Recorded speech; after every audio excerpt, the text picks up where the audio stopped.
मियाम की दमक तंग topic Manipur is peaceful है बने Manipur is peaceful ऐसे ऐ हुआ नते मसी यूनियन होम इस अमित शाह की वाफम ने मधुरी ngरang से राज्य सभा थम्बीबा ngरang नुमिदांग वायरम ngरang थम्बीबनी यूनियन होम इस अमित शाह ना थम्बीबा से याम कुपन चंगुद्रसु मरोइना Manipur से होजिक peaceful ओइरे अदुगा मरोइना dialogue between साइगी कुकियन मैते community से initiated तौरे हैवे वाफम में यावरे स्वाइगी areas ता इन्हें पुसंजरी से केनो हरे कांदा ngasi मधुदी Supreme Court की judge manga senior judge ne aduga judge manga ni masi se senior judge oriba gabai justice gabai na lusing ni bane manga se aduga manga se da maru na yaw se lak poina Supreme Court ki tharak thi bai tare tharak ki badati yengjan ba pagi lak pa se maitei phuruk ki haibe tare madudi nomai kapam na koi courtisho yawbiri se da judge amoina aduga maswai se nomani ni mangi si dum tholki madudi Chuchanpur Bar Association ki maikei degi चंगप यानिंगदे चंगनिंगदे चंगब यारो हैबे ओफम lucky अदुन मरम ओरकान ngasi Chuchanpur gi khongchat tudadi judge manga gi team headed by justice gabai sida akhoi gi judge courtisho uba phangkite adubu moirang gi Chuchanpur gi dor akan moirang lakpadadi uba phange swai gi area ma hojik phawda lairi se maroina wari sabagi Manipur se shanti oire haire aduga community ani gi marakta wari sananaba sem saba aduga कोई चंजन बहौरे का है इन home minister ने थंबीरा अमिना लेरिबा फिबम सिगा हुजुजुक लेरिबा ground situation even supreme court की जज भौदा मदवाइदो सक माइदो येंगा कांदा मैतेनी अदुनी कांगलुपनी अदुगा जाति सिखाइरा कांदा चंगबा यारो हैगलकपनिना स्वाइगी फिबम अदुगा खजे खिजंग अमुक चखला कांदा तांग निपान की यूनियन होम मिनिस्टर मसाना लौथोकचबा फ्री मूवमेंट लेहनगनी हाइबदुसु मपुंग फादन लोइसनखिबा हुजुक मरक्तसु अमोना इनबदु उदी उद्री स्वाइगी एरिया सिंग करिसिंग अदुगा थर्ड पॉइंट ना मार्च की तांग स्वाइ से ट्रांपन कुन स्वाइगी एरिया ने मदुदी मिनिस्ट्री ऑफ होम अफेयर्स ना अफस्पा की रिव्यू से मरोइना रिव्यू तौर इसी कई नोहर कांदा नॉर्थ ईस्ट की स्टेट ने नॉर्थ की स्टेट ता अफस्पा लेरिसी नागालैंड ने अरुणाचल प्रदेश ने अदुगा मणिपुर ने अदुगा नागालैंड यस स्टेट मरीज ने मरोइना लेबसे मणिपुर यावना अफस्पा से रिव्यू तौर मतमदा मणिपुर की ओइना सेंट्रल फोर्सेस मरोइना आर्मी की साइड की हाइरेसी मणिपुर की मफम खरगा अमुहेना अफस्पा सी ना कोंजलनबा पामबगी अपामबा फोंदोरे अदुगा अफस्पा मतंग रो कांदना था तरुक खुदिंगी डिस्टर्ब एरिया लौथो कान सुम सांगदोपसे ममांगदा लेखिबा सांगदोखिबदो हंदकी मार्च की तांग 38 दा मदुगी मतम लोरपना मरम ओरकांदा तांग 38 सिददी अमुक नौना सांगदोरपम उब फंगदोनी स्वाइसदा पुन लांगना होना जगे लोनी यंगबिरे पुन मपु शरचंद्र शर्मा इंपैक्ट न्यूज की मनहुन तराम नोक्सरी अदुगा लोनी ngasi टॉपिक सिदा सरुक यानब लेंजिन बिदिबा गेस्ट सिंगदी आइगी थंथं भबिरि बसी खुराइजम अथौबा कन्वेनर कोकोमी ने आई हाना मदा अथौबोय तराम नोक्सरी अदुगा अथौबी ओय लेंजिन बिदिबा से निंगथौखोंजम सत्यजीत चिफ ब्यूरो यूनाइनी मरुप सत्यजीत तराम नोक्सरी अदुगा सत्यजीत की ओय दा आइगी यत थंगम भबिनि जरि बसी doctor Yumnam Premanand associate professor and head of department law ने मणिपुर यूनिवर्सिटी योजो प्रेमानंद तराम नोक्सरी यानान बसे अथौबद लाक्चगे मतुदी मरोइने ngasi मणिपुर दा थोइबा ngasi उरिबा हाइतारे ngasi अमसुंग ngasi हंदकी था मनुंग सिदा थोखरेबा थौदो अथौ सिंग करिसिंग खिता ngना येंगुबदा याम लाम चत्रसु ngasi की से सुप्रीम कोर्ट की जज मंगा की टीम अदुगा जज मंगा से सीनियर जज अखोइगी जस्टिस कैनोना गबैना लुचिंग बिबने मंगा ओरसु मंगा सेदा मरोइना नानम अखोइगी नोमिकापम कोर्टिसो यॉर्मिको जज जज से असोमदा नोमिनेनी हुमनी वांगदगी Chuchanpur Bar Association थोलोखिबा नोटिस से मैतै फुरुप की जज ने मैतै फुरुप की ओइबनिना चंगकपदा अथिंगबा थंगबगी सो अदुना ngasiदी हाइरिबा जज से Chuchanpur खोंगचत यावखिद्रे वर्चुअली सरुक याइ हाइ अदुगा अखोइगी मोइरांगददी जज मसामा दु उबो फंगी लेरिबा फिल्म से मा थौबा हाइपे चिंगजन बिरबा अदुगा मरोइना हुजिक लेरि फिल्म से ओइरेबा फिल्म से हाइरगदी स्वाइ से कार्टेलाइज तौबैना मरोइना नार्को टेरोरिस्ट करी वाफम लापनिना स्वाइदा मिओइ खरना कंट्रोल तौसलकांदा ओहेनिंगबा पामदा बसिमा चंगक पैरो हैबा ओहेनिंगबसिना फनमिना पामदबा अखोइगी ह्यूमन सोसाइटी सिना पामदबा थबक ओरसु मोइना वे पामदि खुजो खरना पामदे त थबक त ओंथोकपा पामदा याम खाइगलकपा स्वाइ सिबौदा लेरिबा फिल्म सिबौदा शांति लेरे सिगा ओइरिबा फिल्म सिगा कमाइन यंगबिगे सिने थो yan hanbada tasat Supreme Court haiba institution se. Yes. Supreme Court haiba institution sigi khwaidagi maru oiba part amo oiriba Supreme Court ki judges. Haiba judges singsida Churachandpur da based over lawyers ki body na. Hey. Judges da su maitai judge dagi mayang judge. Hairaba. Kuki judge na haigala gadi. Churachandpur da leriba makhoi ki lawyers singi body si karamba level ki kokta karamba level ki koi ki law ki wisdom da kamaina exist story no haibasi number 1 da hangba tangai phadawam lere. Number 2 da Supreme Court itself. Supreme Court itself ki mathak tasu achobu wahang am lere. Maramdi kaigino da Churachandpur da Supreme Court ki judge oir su maitai di changba yadi haibada Supreme Court na changuranu na hairagadi nangai highway thingbasi Supreme Court na hangu haigu thinga thambasi Supreme Court ai moi thingbani na khoina hairu dum thingre upai leite na haibagi adugi position da Supreme Court se leigrabra haibasine ana khoina hoji yengbi ari si handaki Churachandpur da judge mangana visit tawgadabada ma yaudana maitai judge yahondana tawgibasina maram oiraga Supreme Court ki side tagi Supreme Court ki maikai dagi karamba makhalgi action nama lorake haibasim de khoi yengini kayuma duda moine action se lobang amdraba action se lortraba adu tagadi India gi manungda Supreme Court ta miyamna thamamba thajabdo miyamna thamamba madugi honor respect amadi madugi kenosi mangba yabagi achauba situation amada ngasi Supreme Court se leire lawdam marami just ta tawradi adudi heng khoigi Indian Army posting pirak padasu Meitei Army di Churachandpur deploy to yaro haidi Indian Army na Meitei ngai khandoga thajan dori bra adu ta di Supreme Court sisu itni size tawraba Manipur da chahi humdra hena India government na itni size tawraga ethno centric oiba adumba idea da yumpham oiraga administration tawramba politics tawramba makal khudimaki ekhogi thabak khudimaki ethnocentric lens tagi yengaga tawrambado India masana su masagi on institution sing da su ethnocentric oiba mediang da yengaga India si completely ekhoi kanglup phurup ta yumpham oiba wakhal mediang da thabak oina tawdorabra haibagi achouba chingnaba mai khoi da lahale aduna masigi poche irai line lobe yaroi aduga India government si government gi poti toga khoigi judiciary da hojik lai si judiciary gi level da su ekhoi ethnocentric oiba idea da Churachandpur dagi element kharana group kharana wafam khara thame hairga judiciary ne sakam tawgi base masina judiciary gi magi role si India da maruena awang nupok amadi Manipur da magi kahetare magi kenosi yoroktrabra yobungam drabra magi importance or magi value si yobungam drabra haibai wahang ama yam chawna lere aduna judiciary gi mathakta miyam na hayeng matam sangna koi Supreme Court na taba raidi adui mayok ta nganguradi sub judice oi case to leragadi then madu challenge or de contempt chani ama to ni kai hairambado mawam ta mab loroi da lorok pa yaroi da loroi da bagi loroi da ba yabagi phibam da tanana ba poche handaki khongchat sida makoina judge se metei ne khando thamam bise masina chauba madugi kudong thiningai oiba phibam amada tahalle hadana aduma hamai thamjage Okay, marona thawun thabe sham phajo wafam ni madudi Meitei judiciary gi film lakanda kanglu proof yengagadi haibani kanglu proof yengagadi karmaina thabak to yadoino aduga madusu kariguma kanda Churachandpur district ki bar association lawyer ngakni fraternity do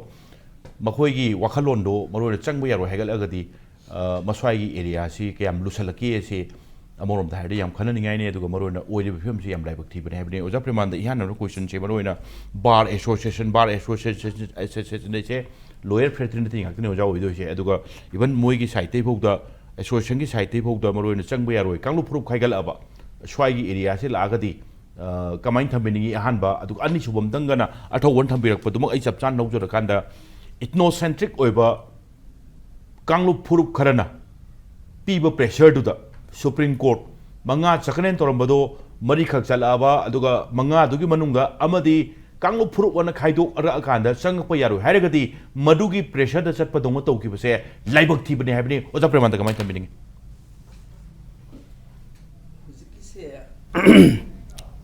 Moina कसाई चुचामपुर district bar association है को association कोई की अंबाग है गुम जाने all Manipur bar association है बदो माइना चुचामपुर की पोनी द मोइसिना आना सिगी से ngасai की लो दबुदी सुमाइना हाइबा याबा यादबरा ओकिनजु दंदी फंगबा यादी दि लेपोते न को ओकिन नसिना जस्टिस डिलीवरी सिस्टम सिदा मोइसि पार्ट मोइना मोइसि यागोदोइने बको कोइसिन ओना तेनाबदा तौरक हाई तारे हंदक की मसीमदी लाइबक थीबने हाई तारे मोइ मरदी हाई निंदबनी अहोमो चाउबा टेररिस्ट सिंदुना अदगी टेररिस्ट का सबमिनबा फ्रंटल ऑर्गेनाइजेशन सिंदुना हाई बोरगदी मोदी लो दुम थुगाई लेरमिना कइनो कइनो खना याइबको सिगी पोसिदी लॉयर एडवोकेट आइसिदी लोगी मनुंग दे यावजबनी लो से मोइना कइनो इसे कोर्ट ताक्तोइनेबको अदु ताक्तो कांगुदुना सि हाइगलाम सिदनी कोइना बेरा लेबा हाइसे अदुना चुचामपुर डिस्ट्रिक्ट बार एसोसिएशन हाइबा रिलेवेंट मागी पार्ट ओ हि लेजरे ककेनो इ मदुदा ख्वाइदि मरुइसि lordship belonging to the Meitei community हाइरे खरा इन द इंटरेस्ट ऑफ दु मयाम हाइरे shall not step into our district एब हाइ लोंदा सम साथीग्रेनी lordship belonging to Meitei community हाइदना हाइदि सुप्रीम कोर्ट की जजेस सिंगसी highest court of the land नि एपेक्स कोर्ट ने इंडिया की सुप्रीम कोर्ट मुक पावरफुल लेब कोर्ट पीथ्रीब लेते अमेरिका की सुप्रीम कोर्ट की अखोई supreme court of united state अदि सुप्रीम कोर्ट अदु अदा चाइना लो हारो मसिदा ख्वाइदगी मोस्ट पावरफुल लेब supreme court India supreme court ने करिगिनो हारा कादा कोई कॉन्स्टिट्यूशन ऑफ इंडिया की आर्टिकल हम यावरी आर्टिकल 142 को अदि सियाम साथी आर्टिकल 142 दा हाइ केनोगा supreme court can pass any order to do complete justice हाइ supreme court any order pass तो बंगमी एनी डायरेक्शन पी बंगमी एनी अथॉरिटी दा कइनो हाइ बंगमी to do complete justice complete justice सिगी पावर सी अतोपा अमेरिका की constitution of United States America अतैरम यावते इंडिया की सुप्रीम कोर्ट दी यावे अदुनने कोन सुप्रीम कोर्ट सी क्वाइदगी पावरफुल है सुप्रीम कोर्ट ने हाइसे ते अमना सुप्रीम कोर्ट न ताउथरक लो सिंग सी लो बलेनी मसी by virtue of article 141 of the Constitution of India 141 हाई जे कइनो कांदा the law declared by Supreme Court shall be binding over all court within the jurisdiction of India हाई अदुना हाई दि कइनो गा सुप्रीम कोर्ट न ताउथरक हुकुम से माने पिरक लो इंटरप्रिटेशन माने पिरक पसी फाइनल ने मसी the act of the parliament चप माने हाई ने हाई बनिदा अदुगा मासी गार्जियन इंडियन कॉन्स्टिट्यूशन की फाइनल इंटरप्रेटर इंडियन कॉन्स्टिट्यूशन मान तौदोइने अदुदि याम लूद्रो सुप्रीम कोर्ट की अखोई स्टेटस सी असाई की कॉन्स्टिट्यूशनल इंस्टीट्यूशन का तो से वारी बको अदे हेल कांदा इंडिया सी लाना तौरिब्रा सुना तौरिब्रा हाइसी मान लोई तौदोइनी अदु सुप्रीम कोर्ट की स्टेटस आले यौग्रे बनिदा अदुगुम्बा इंस्टीट्यूशन अमगी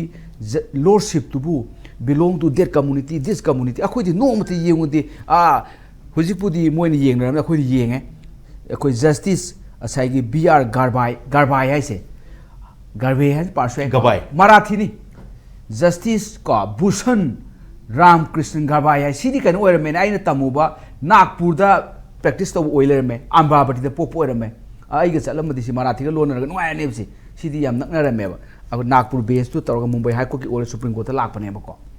राइन हाइजेदी कन कांदा अखोई कनामत सिगी justice belong to that country that community सु येबको मसिमा येंगबसिदी मसि कइनोगा अखोई इंडिया की दी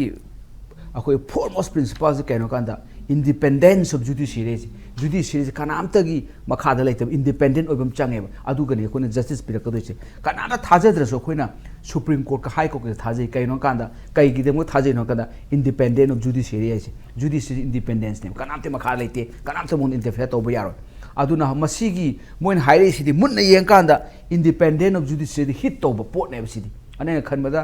कइनो मोगे 3 मैन कमिटी अनि लेबनी मणिपुर मोइनगा थिगतपदगा यावरकदरा हौजिमकीदी थोइदोना कायमता ngangaktri बको अदुना मोइन हाइबदा सखिद्रे जस्टिस एन कोटेश्वर सि यामना टेलेल लेबको नॉर्थ ईस्ट की यदि मणिपुर की अहान बनिदना को अन सुम मीमा मोइदा लाक्तब मोइगे लाइबक थीबनिदा जस्टिस कोटेश्वरना मोइगी चुचामपुर दुदा मोइ हाइबते अखोइगी चुचामपुरदा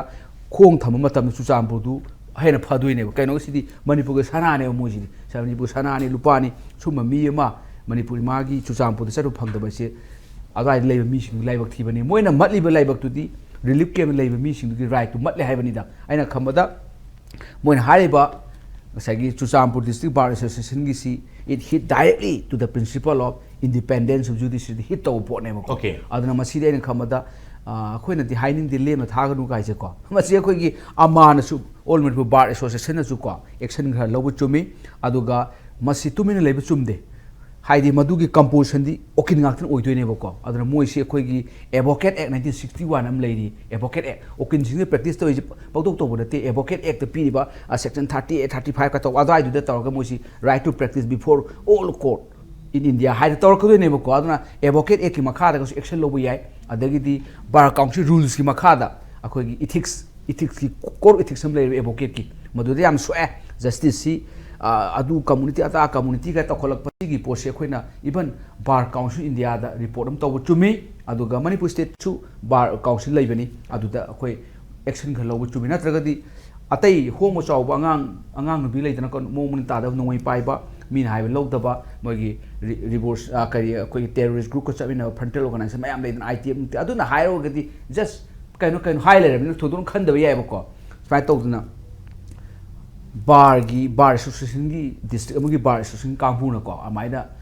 हायर पसे ना खबर मसी हक पसे राख पियू बगले हक पसे राय दी नहारों की कनो नती को नुई काप खोपद नती लो की मतुंगी ना लो दिया दे एवोकेट एक यादे bar council rules code ethics से यादे अदुगा सुप्रीम कोर्ट की कोई की इंडिया कॉन्स्टिट्यूशन फंडामेंटल प्रिंसिपल ओरिबा इंडिपेंडेंस ऑफ जुडिशियरी हिट तौबा अदुगुंबा वाफम ने बको मसी अखोइना लाइन लौदे अदु मणिपुर लाइन लौदे हागा लोइना लाइन लौ हाय तारे को अदुना अदु सिमक सिखतंग दी सीरियसली लहोनि थमजे ओके याम सीरियसली लहुम थोपने हाबने अदुगा मरोइना मस्वाइ द सीरियसली लहुद्रगदी मस्वाइ सि सुम लिचत अमोइना सुम चतखगदी अफब सुमय ओरो हाबे वफम दुने मरु सत्यजित ऐ लाक्चनिंग बसे मरोइना होजिक लेरिबा फिबम ngasigi afet first round gi oina changba judge mangana sabatim ngasai gabai justice gabai na luchingba swaida kanglu phuru khaidora kanda en court so changba yaro habi wafum singkar sing bar association gi chutanpu gi district gi adu so atopna haibna taba swai phim lakanda aina kitang amu illegal business marona illegal harpa kanda drug kumbagi karigi drug cartel singsina like even atopa countries in the Colombia gumba kai gumba dum khara dum sathi ba theng ne hadi moi sing sigi cartel swai da yaw ba drug lord sing sina waira ga di moina pamba mong du da lady ba misam miam khangde heta moina pamba mai gai du puru ga chat pai Chochanpur bar district bar association gi hai rak kan da maroina lawyer gi fraternity im da gi sigum bo wafam akan bo wafam tholok pai se masana ngangning badi natrasu kana gum na maning da gi yaira kan da ngang da ba yaroi hai ga lak pai film do oira agati adoi di cartel mayam ama cartelize to gi area dru lak to se adoi di cartelization of Manipur se pet brain da itaw hopson biraga ngasigi leriba phibam thoiba thongdok sing kari sing aina sum khan da lawyer fraternity gi site di hai jaining am do wande to do hai da ba ya da ba force something like this come on thambing a handbalance अखोगी सुम हजिकी lawyers मैम की अदगी privilege ma'am जो आई थमजरो अजानी ने अपने थम्बिग्रे को सोमन लापको दे कोने थमकांदा याना हाने हेक इरांग होबदगी यमकांदा अखोगी स्पीचेस मैम अदगी डेलिब्रेशन मैम वही से हाना पॉलिटिशियन मैम की स्टेटमेंट उरे नोनी मनुंग दा कोई कनो दु पामे हाइबा उरे खलेकांदा मथंग सुम हाइरे सिविल सोसाइटी की मैम हाइरे हंदक किसना अहान मने लॉयर्स की फ्रेटर्निटी दगी थोलपसे यस मशीना ताकपदी मसीसे थोलिबा वॉइसेस मैम से प्रोटेस्ट की वगैरह अमगी वगैरह मसी कनागुमना अखोगी लाइदिबी थौरी चिंबद माइना कनागुमना सी हायु हाइबामा अदि करी डिमांड तौनी से मी अमने इरगा पिरकपा अदुगा इरिबा मो इवन मोय थोबी स्टेटमेंट जसु मोयना ड्राफ्ट तौदबा मी म तौरपगी मदुंबगी से याम मी ताई हाइबसिमा थमजके मदुना ताकपदी अखोई सिस्ता तौरीबा गवर्नमेंट तौरीबा खोलिबसे मसिरिसदा प्रजाना पीएनडी से करिगिनो हाइ मतमदा मसी हाइबक समनगे दा खोगी मणिपुर की ममांग से गाना से नागपुर इरांग थोएब नागपुर इरांग थोप कान से मोय फडनाविसना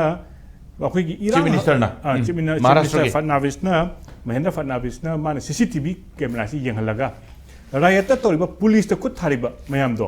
104 आइडेंटिफाई तवेब जुबिनाइल यावी मखोय म्यान लोय थबक एक्शन लोखलु इरांग है लेते याद मधुना 104 मी चामग मरीद लखट खरबनीना मखा ताब तौरक्तेब ꯑꯗꯨꯕꯨ ꯃꯅꯤꯄꯨꯔꯗꯗꯤ ꯉꯁꯥꯏꯒꯤ ꯂꯣ ꯖꯖꯦꯁꯇꯕꯨ ꯁꯨꯃꯥꯏꯅ ꯍꯥꯏꯔꯛꯄ ꯐꯥꯎꯗ ꯉꯁꯤ ꯐꯥꯎꯗ ꯍꯧꯖꯤꯛ ꯐꯥꯎꯕꯗ ꯎꯗ꯭ꯔꯤꯗꯅ ꯖꯖꯦꯁꯇ ꯍꯥꯏꯕ ꯎꯗ꯭ꯔꯤ ꯑꯦꯝ.ꯑꯦꯜ.ꯑꯦ ꯏꯚꯟ ꯑꯦꯝ.ꯑꯦꯜ.ꯑꯦꯅꯐꯥꯎ ꯑꯩꯈꯣꯏ ꯒꯣꯔꯃꯦꯟꯒꯤ ꯑꯒꯦꯟꯁꯇ ꯉꯥꯡꯉꯛꯑꯕꯅꯦꯕ ꯂꯣꯌꯔꯁꯐꯥꯎ ꯉꯥꯡꯉꯝꯃꯤ ꯁꯤꯚꯤꯜ ꯁꯣꯁꯥꯏꯇꯤ ꯃꯌꯥꯝ ꯉꯥꯡꯉꯝꯃꯤ ꯁꯤꯚꯤꯜ ꯁꯣꯁꯥꯏꯇꯤꯁꯦ ꯀꯌꯥꯝ ꯁꯥꯊꯤꯔꯒꯦꯕꯨ ꯃꯤ ꯀꯤꯗꯅꯦꯞ ꯇꯧꯕꯗꯣ ꯃꯣꯏꯅ ꯀꯩꯅꯣ ꯌꯥꯎꯁꯜꯂꯛꯏꯅꯦꯕ ꯑꯗꯨ ꯃꯣꯏ ꯀꯤꯗꯅꯦꯞ ꯇꯧꯕꯒꯤ ꯊꯥꯗꯣꯛꯄ ꯀꯩ ꯅꯦꯒꯣꯁꯤꯌꯦꯁꯟꯗ ꯃꯣꯏ ꯑꯗꯨꯐꯥꯎꯗ ꯃꯣꯏꯗ ꯀꯩꯝ ꯇꯧꯈꯠꯇꯦ ꯃꯤ ꯃꯥꯡꯕꯗ ꯇꯧꯗꯦ ꯑꯗꯒꯤ ꯍꯧꯖꯤꯛ ꯃꯈꯣꯏꯒꯤ ꯏꯚꯟ ꯃꯣꯏꯒꯤ ꯑꯣꯔꯒꯅꯥꯏꯖꯦꯁꯟ ꯃꯌꯥꯝꯁꯦ ꯀꯤꯗꯅꯦꯄꯤꯡ ꯃꯤ ꯍꯥꯠꯄꯒꯤ ꯃꯣꯏꯒꯤ ꯐꯣꯟ ꯅꯝꯕꯔ ꯑꯗꯒꯤ ꯃꯣꯏꯒꯤ ꯏꯟꯚꯣꯜꯚꯃꯦꯟꯁꯦ ꯂꯣꯏꯅꯃꯛ NIA ꯀꯩꯒꯤꯅ ꯇꯧꯕꯗ ꯑꯃꯠꯇ ꯇꯧꯗꯕꯁꯤꯅ ꯃꯅꯤꯄꯨꯔꯗ ꯏꯔꯥꯡ ꯁꯨꯝ ꯍꯦꯟꯒꯠꯂꯛꯄꯅꯤ ꯑꯗꯨꯅ ꯃꯁꯤꯒꯤ ꯀꯥꯔꯇꯦꯜ ꯉꯁꯥꯏꯒꯤ ꯁꯥꯟꯅꯔꯤꯕ ꯀꯥꯡꯕꯨꯁꯦ ꯑꯗꯨ ꯃꯁꯤꯗꯤ ꯌꯥꯝ ꯀꯤꯕ ꯑꯃꯅ ꯁꯥꯟꯅꯔꯤꯕ ꯀꯥꯡꯕꯨꯁꯦ ꯀꯔꯤꯒꯨꯝꯕ ꯃꯣꯏꯗ ꯄꯩꯁꯥ ꯂꯩꯔꯕ ꯑꯗꯒꯤ ꯑꯥꯔꯝ ꯄꯥꯋꯔꯁ ꯂꯩꯔꯕ ꯅꯣꯡꯃꯩꯁꯤ ꯂꯩꯕ ꯄꯩꯁꯥ ꯂꯩꯕꯁꯦ ꯃꯁꯤ ꯌꯥꯝ ꯗꯦꯟꯖꯔꯁꯅꯦꯕ ꯄ꯭ꯂꯁ ꯃꯣꯏꯁꯦ ꯗ꯭ꯔꯒꯀꯤ 60,000 ꯀꯔꯣꯔꯃꯨꯛ ꯕꯖꯦꯠꯅꯤ ꯍꯥꯏꯁꯦ ꯅꯣꯟꯅꯤꯀꯣ ꯑꯅꯣꯟꯗꯤ ꯌꯥꯝ ꯂꯩꯔꯝꯒꯅꯤ ꯃꯗꯨꯅ 60,000 ꯀꯔꯣꯔꯁꯤꯅ ꯊꯥꯗꯔꯛꯑꯒ ꯃꯣꯏꯅ ꯂꯩꯔꯤꯕ ꯃꯨꯚꯃꯦꯟꯁꯦ ꯊꯨꯒꯥꯏꯒꯦꯅ ꯈꯟꯕꯈꯩ ꯌꯥꯝ ꯅꯨꯡꯉꯥꯏꯅ ꯇꯧꯒꯦ ꯑꯩ ꯅꯨꯡꯉꯥꯏꯅ ꯄꯥꯟꯒꯦꯅ ꯈꯟꯕꯗꯨ ꯐ꯭रीडम ꯂꯩꯕꯗꯨ ꯃꯗꯨ ꯑꯣꯄꯣꯖ ꯇꯧꯔꯛꯄꯈꯩ ꯄꯩꯁꯥꯗꯨ ꯍꯩꯊꯔꯒ ꯂꯣꯏꯅꯃꯛ ꯊꯤꯡꯕꯗꯤ ꯃꯣꯏ ꯃꯈꯨꯠꯇ ꯉꯝꯃꯦꯕ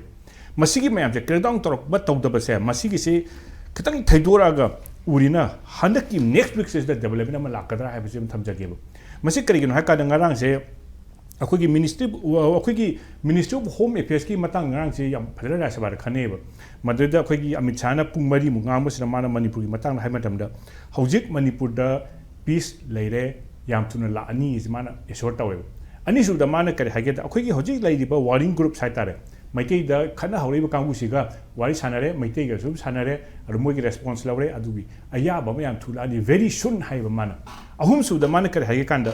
ꯃꯊꯪꯒꯤ ꯍꯞꯇꯥꯁꯦ ꯃꯁꯤꯗ ꯄ꯭ꯔꯖꯦꯟꯠ ꯔꯨꯜ ꯑꯩꯈꯣꯏ ꯊꯝꯕꯒꯤ ꯕꯤꯜ ꯄꯨꯊꯣꯛꯑꯅꯤ ꯄꯨꯊꯣꯛꯄ ꯀꯥꯟꯁꯤꯗ ꯃꯅꯤꯄꯨꯔꯗ ꯍꯧꯖꯤꯛ ꯑꯩꯈꯣꯏꯅ ꯄꯥꯏꯈꯠꯂꯤꯕ ꯊꯕꯛ ꯃꯌꯥꯝꯁꯦ ꯐꯖꯅ ꯄ꯭ꯔꯖꯦꯟꯠ ꯇꯧꯒꯦ ꯍꯥꯏꯕ ꯑꯃ ꯃꯥꯅ ꯊꯝꯃꯦꯕ ꯃꯗꯨꯅ ꯇꯥꯛꯄꯗꯤ ꯃꯊꯪꯒꯤ ꯍꯞꯇꯥꯁꯤꯗ ꯄ꯭ꯔꯖꯦꯟꯠ ꯔꯨꯜꯒꯤ ꯑꯗꯒꯤ ꯑꯅꯧꯕ ꯗꯦꯕꯂꯞꯃꯦꯟ ꯈꯔ ꯂꯥꯛꯇꯣꯔꯤ ꯑꯗꯨꯒ ꯃꯁꯤꯒꯤ ꯃꯃꯥꯡꯒꯤ ꯃꯤꯅꯤꯁꯇ꯭री ꯑꯣꯐ ꯍꯣꯝ ꯑꯦꯐꯤꯌꯔꯁꯀꯤ ꯃꯁꯤ ꯇꯧꯗ꯭ꯔꯤꯉꯩꯗ ꯍꯣꯝ ꯑꯦꯐꯤꯌꯔꯁꯀꯤ ꯈꯟꯅꯕꯗ ꯃꯥꯔꯆ 31ꯁꯤꯗ ꯑꯁꯄꯥꯁꯦ ꯂꯣꯏꯔꯦꯕ ꯆꯍꯤ ꯊꯥ ꯇꯔꯨꯛ ꯈꯨꯗꯤꯡꯒꯤ ꯑꯦꯛꯁꯇꯦꯟ ꯇꯧꯕꯅꯤ ꯑꯗꯨꯅ ꯍꯟꯗꯛ ꯄꯨꯂꯤꯁ ꯁ꯭ꯇꯦꯁꯟ 6 ꯑꯃ ꯖꯤꯔꯤꯕꯥꯝꯅꯦ ꯂꯝꯂꯥꯏꯅꯦ ꯁꯦꯛꯃꯥꯏꯅꯦ ꯃꯣꯏꯔꯥꯡꯅꯦ ꯂꯩꯃꯈꯣꯡꯅꯦ ꯃꯁꯤ ꯊꯝꯈꯤꯕꯗꯣ ꯃꯁꯤꯗ ꯑꯦꯗꯤꯁꯅꯦꯜ ꯅꯍꯥꯟꯒꯤ ꯃꯤꯇꯤꯡꯗꯨꯗ ꯃꯣꯏꯅ ꯍꯥꯏꯔꯤꯁꯦ ꯑꯩꯈꯣꯏꯒꯤ ꯃꯔꯨꯑꯣꯏꯅ ꯇꯝꯄꯥꯛꯇ ꯂꯩꯕꯁꯤꯡꯁꯦ ꯃꯁꯤꯁꯨ ꯂꯣꯏꯅꯃꯛ ꯑꯁꯄꯥ ꯊꯝꯖꯤꯟꯁꯦꯅ ꯑꯥꯔꯃꯤꯅ ꯔꯤꯀꯃꯦꯟ ꯇꯧꯏ ꯑꯗꯨ ꯃꯈꯣꯏ ꯌꯥꯗꯕꯗꯤ ꯈꯪꯗꯦ ꯑꯗꯨꯅ ꯃꯊꯪꯒꯤ ꯋꯤꯛ ꯇꯥꯡ 38 ꯃꯃꯥꯡꯗꯗꯤ ꯂꯣꯏ ꯈꯪꯒꯅꯤ ꯑꯗꯨꯅ ꯃꯊꯪꯒꯤ ꯋꯤꯛꯁꯦ ꯑꯩꯈꯣꯏꯅ ꯌꯥꯝ ꯐꯖꯅ ꯑꯣꯕꯖꯔꯕ ꯇꯧꯕ ꯌꯥꯝ ꯀ꯭ꯔꯨꯁꯤꯌꯦꯜ ꯑꯣꯏꯕ ꯑꯃ ꯑꯣꯏꯅꯤ ꯍꯥꯏꯕꯁꯤ ꯊꯝꯖꯒꯦꯕ ꯁꯤꯒꯤ ꯆꯩꯔꯛꯁꯤꯗ ꯑꯩꯈꯣꯏꯅ ꯋꯥꯔꯅꯤꯡ ꯍꯥꯏꯒꯗ꯭ꯔꯥ ꯀꯔꯤꯒꯨꯝꯕ ꯑꯩꯈꯣꯏꯅ ꯌꯥꯅꯤꯡꯗꯕ ꯐꯣꯡꯗꯣꯛꯄ ꯑꯃꯅ ꯍꯧꯖꯤꯛ ꯑꯩꯈꯣꯏꯗ ꯅꯣꯡꯃꯩ ꯀꯥꯞꯄꯛꯈꯤꯕ ꯃꯌꯥꯝꯁꯦ ꯃꯐꯝꯁꯦ ꯑꯁꯄꯥ ꯂꯩꯕ ꯃꯐꯝ ꯉꯥꯛꯇꯅꯦꯕ ꯑꯩꯈꯣꯏ ꯊꯥꯏꯅ ꯇꯧꯈꯤꯕꯗ ꯍꯥꯏꯗꯤ ꯈ꯭ꯋꯥꯏꯗꯒꯤ ꯅꯣꯡꯃꯩ ꯍꯥꯟꯅꯗꯒꯤ ꯂꯤꯁꯥꯡꯁꯤꯗ ꯀꯥꯞꯁꯜꯂꯒ ꯂꯥꯛꯏꯁꯦ ꯅꯧꯅ ꯄꯨꯂꯤꯁ ꯁ꯭ꯇꯦꯁꯟ 5ꯒꯤ ꯄꯣꯠꯇꯣ ꯇꯧꯊꯣꯛꯑꯀꯥꯟꯗ ꯀꯥꯞꯊꯔꯛꯏꯁꯦ ꯑꯁꯄꯥ ꯂꯩꯕ ꯉꯥꯛꯇꯅꯤ ꯑꯁꯄꯥ ꯂꯩꯕ ꯉꯥꯛꯇꯅꯦꯕ ꯑꯅꯤꯁꯨꯕꯗ ꯑꯩꯈꯣꯏꯅ ꯑꯃꯨꯛ ꯍꯥꯏꯔꯤꯅ ꯑꯁꯄꯥ ꯂꯩꯕꯁꯤꯡꯁꯤꯗ ꯈꯨꯠꯂꯥꯏꯗ ꯊꯥꯗꯣꯛꯈꯤꯗꯦꯕ ꯍꯟꯗꯛꯁꯦ ꯑꯁꯄꯥ ꯂꯩꯇꯕ ꯑꯩꯈꯣꯏ ꯁ꯭ꯋꯥꯏꯗꯅꯦꯕ ꯈꯨꯠꯂꯥꯏ ꯂꯣꯏ ꯁꯔꯦꯟꯗꯔ ꯂꯣ ꯑꯦꯕꯥꯏꯗꯤꯡ ꯇꯧꯔꯤꯁꯦ ꯑꯗꯨꯅ ꯑꯁꯄꯥꯒ ꯀꯩꯅꯣꯒꯁꯦ ꯃꯔꯤ ꯑꯃꯇ ꯂꯩꯅꯗꯦ ꯑꯩꯈꯣꯏꯅ ꯍꯧꯖꯤꯛ ꯉꯁꯥꯏ ꯀꯥꯔꯇꯦꯂꯥꯏꯖꯦꯁꯟꯁꯦ ꯀꯤꯔꯛꯏꯁꯤꯅ ꯍꯥꯟꯅ ꯃꯅꯤꯄꯨꯔꯁꯦ ꯃꯦ 3ꯒꯤ ꯃꯃꯥꯡꯗ ꯑꯁꯄꯥꯁꯦ ꯃꯊꯪ ꯂꯤꯐ ꯇꯧꯔꯒ ꯑꯣꯜꯃꯣꯁט ꯃꯣꯏꯒꯤ ꯔꯨꯜꯁꯦ ꯏꯚꯟ ꯂꯩꯔꯛꯇ꯭ꯔꯦꯕ ꯏꯚꯟ ꯌꯥꯝ ꯅꯣꯔꯃꯦꯜ ꯁꯤꯝꯗ ꯂꯥꯛꯑꯦꯕ ꯑꯗꯨ ꯉꯁꯤ ꯂꯥꯛꯄꯗꯒꯤꯗꯤ ꯑꯁꯄꯥꯁꯦ ꯑꯃꯨꯛ ꯍꯥꯟꯅꯒꯤ ꯁꯥꯏꯌꯣꯟꯗꯨꯗ ꯃꯤꯁꯦ ꯐꯥꯅꯤꯡ ꯑꯁꯄꯥꯁꯦ ꯄꯥꯔꯨꯔꯗꯤ ꯌꯥꯝ ꯁꯥꯊꯤꯕ ꯑꯩꯈꯣꯏ ꯁꯤꯕꯨ ꯅꯍꯥ ꯑꯃꯅ ꯁꯤꯕꯨ ꯄ꯭ꯔꯤꯊꯤꯕꯤꯗ ꯆꯠꯅꯕ ꯂꯣꯔꯥ ꯊꯥꯏꯅ ꯑꯦꯟꯁꯤꯌꯟ ꯇꯥꯏꯝꯁꯇ ꯆꯠꯅꯕ ꯂꯣꯗꯨꯕꯨ ꯑꯩꯈꯣꯏ ꯁꯤꯗ ꯆꯠꯅꯔꯤꯁꯦ ꯀꯃꯥꯏꯅ ꯅꯨꯡꯉꯥꯏꯅ ꯇꯧꯕ ꯑꯗꯨꯒꯨꯝꯕ ꯂꯣ ꯑꯃ ꯁꯤꯗ ꯊꯝꯖꯤꯜꯂꯛꯏꯁꯦ ꯃꯁꯤꯒꯤꯁꯦ ꯑꯩꯈꯣꯏꯒꯤ ꯉꯁꯥꯏꯒꯤ ꯀꯅꯥꯒꯨꯝꯕ ꯀꯥꯡꯕꯨ ꯈꯔꯅ ꯑꯩꯈꯣꯏꯁꯦ ꯑꯗꯨꯝ ꯗꯤꯁꯑꯣꯔꯗꯔꯗ आर्मी मिलिटराइज जोन मधुगी पोजिशन सानब्रा है अदुम हंदकी नहानगी मीटिंग मधुना येंजदोइसे मथंगी हप्तासे मसिद माना प्रेसिडेंट रूल पुथरपसे करी तवी अदगी मार्च 31 से मोइन हाइसे हौजिकसे हाना तरपन लेर तरु हापचंग्रे अदुना तंपाकसे लोइनमकसे आसपा थमगे अदुबु सिदेसिदा अखोइना मोइद मरी तौदोसिना आसपा लेरसु लेक्तसु चप मानी हैना हाइजगे कयना कांदा हौजिकसे मणिपुर तंपाकता मोइन ऑपरेट तवे करिगिनो हाकांदा रिक्विजिशन तौरदी डिप्यूटी कमिश्नर तुना नोइ हाक्तंग मतेंग पांबियो हादि आसपा लेक्तसु मोइ दुम चांगप याय अदुना आसपा लेलेक्तब खंगदे इरांग बुलेदि एनी टाइम चांगप याय इवन अखोगी हदकी इरांग सेस ngang नाहन आसपा लेक्तब से मोइ दुम ऑपरेट तौरिसिनी पुलिसना दुम मोइ चांगमिनारगा दुम इंटेलिजेंस सोर्स हारगा मोइ मपान लेहरग दुम फारिसिनी अदुना मखोइ हजि फाव मोइ हजि फाव खुथिन मोइ कंट्रीब्यूशन अमता लेते आसपा की कंट्रीब्यूशन अदुना अखोइना हाइबदि आसपा से मसिगी साइवन दौरगा पुसरना भोना बोय तारी मोदु अखोइना अपोज तब मतम चांगी अपोज तफम थुई हाइबसे आई अमगा थमजगेबा अदुगा लोसिलकपदा अमतगा थमजनिबा नंग सागी जजेस की सागी थमबदे अखोइना हाइजरिना ngasagi judges mayam laiba mayam se moina laiba se akhoi gi moi se akhoi na lai se khuduan ama pige laiba mayam se ana ba laing ba pige Dr. Kun Manga Chennai Laktuini, again when the legal authority man Laktuini, the documentation Mui Chaki Mam, the Kaduki Mam, Togini, and Mun Hagi Bajil Low never, Mun Hagi Togui never. Madumam Lak, but the Pu Micham Mikai Naiba Kanguse, Masimadi, Akwaki Kitang Bera Lay. Aduna Micham Mikai, Sunai Naidana, me Amabu, suppose some had but the Mokoino we position there. Manipuri ni maintain and high BI because Mas and Manipuri quota in Chalamatard. Yes. Adu Mano Uribo position me and Manipuri quota native. A quay Manipuri MP Lactadi, inner Manipuri, Octagin Hatari Manipuri quota or lack whenever. Mana or the Supreme Court judges, I see Amano get to be the Magi, right? Mana Papuji, what told me to give Maduna Lakoni, other man like it. So clear when Lakone, me when lack on the table. Judge when a Lakoni, Judge I see Mitchell Mikai idea. Mitchell Mikai night, the example Oma. It time the tiny judges example of mine of Ben Hur, Masi in my powers in money. Masis the my Matan pass the Manica Hageda. I in a sign of white of Shanrami, I know to the pump ready and Chani Kauni. As I hang at Yahoro. Aduna, how you like say, Maggie head Matan Magna Lana Torapasu, then the picket of me until I say, Pau Paradi, Yagnabazu, picket of Bani, Maduki, and me, some Mikai Kadu Bakanguse. Masi ulterior motive Amayawi Muida. Okay. Karimba Amayawi, Masisa when come home to eat Adubu, Judges man Masisa, Kanga money Aduga Muena, Kaketobo to the Judges privilege of a company, I take the Nikam Hena the Hajar Roy, Adubu Mapunadum understand or money in Tamjar. Thank you.